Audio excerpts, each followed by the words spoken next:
নমস্কার বন্ধুরা, গল্পের মহলে সকলকে স্বাগত। প্রিয় বন্ধুরা, এই গল্পের আসরে আপনারা নিয়মিত বিভিন্ন বিশিষ্ট লেখকের হাস্যরসাত্মক এবং রহস্যজনক ও অন্যান্য গল্প শুনতে পাবেন। সেই সঙ্গে থাকবে বিভিন্ন মোটিভেশনাল গল্প। তাই এই রঙিন পৃথিবীর রঙিন গল্পের রূপ রস আস্বাদন করুন, উপভোগ করুন, সঙ্গে থাকুন।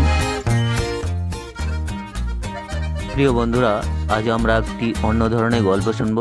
এটি একটি মোটিভেশনাল গল্প। তো চলুন গল্পটি শোনা যাক।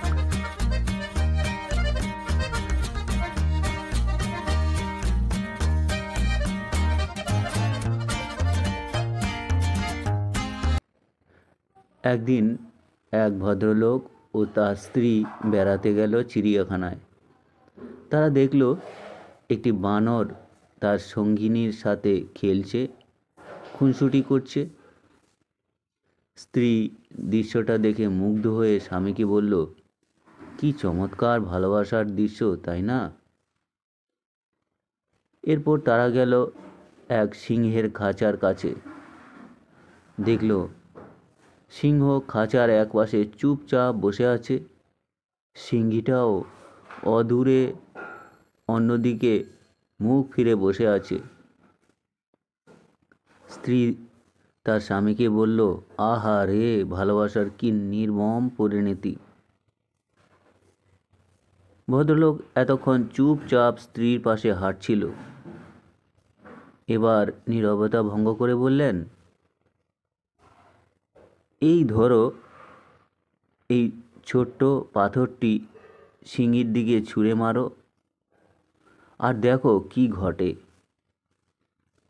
তখন ভদ্রমহিলাটি ছোট্ট একটি পাথর সিংহীর দিকে ছুঁড়ে মারল। সিংহীটি তখন ক্ষিপ্ত হয়ে গেল। সঙ্গিনীকে বাঁচানোর জন্য গর্জে উঠল সেই সিংহ। এবার ভদ্রলোক তার স্ত্রীকে বললেন, মেয়ে বানরটার দিকে এরকমই আরেকটি পাথর ছুঁড়ে মারো, দেখো কি ঘটে। পুরুষ বানরটার আচরণ লক্ষ্য করো। তখন স্ত্রী ছোট্ট আরেকটি পাথর সেই বানরীর দিকে ছুঁড়ে মারল। দেখা গেল ছুঁড়ে মারার আগেই স্ত্রী বানরটা নিজের আত্মরক্ষার্থে ছুটে পালিয়ে গেল। সঙ্গিনীর দিকে একবার ফিরেও তাকালো না। তখন তার স্বামী স্ত্রীকে বললেন, মানুষ তোমার সামনে যা প্রকাশ করে তা দেখে সহজেই প্রভাবিত হতে যেও না। অনেক মানুষ আছে যারা তাদের লোক দেখানো আবেগ, অনুভূতি, ভালোবাসা প্রকাশ করে অন্যকে প্রভাবিত করে।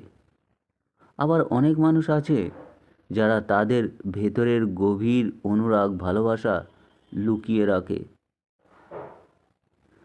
আর বর্তমানে এই সিংহদের চেয়ে বানরদের সংখ্যাই বেশি। আর মানুষ এই বানরদেরকেই পছন্দ করে। তো বন্ধুরা, এই ছিল আজকের মোটিভেশনের গল্প। বন্ধুরা, গল্পটি শুনে আপনাদের কীরকম লাগলো তা জানাবেন। যদি শুনে ভালো লাগে, চ্যানেলটির সঙ্গে থাকবেন, সাবস্ক্রাইব করবেন। সকলে ভালো থাকবেন। ধন্যবাদ।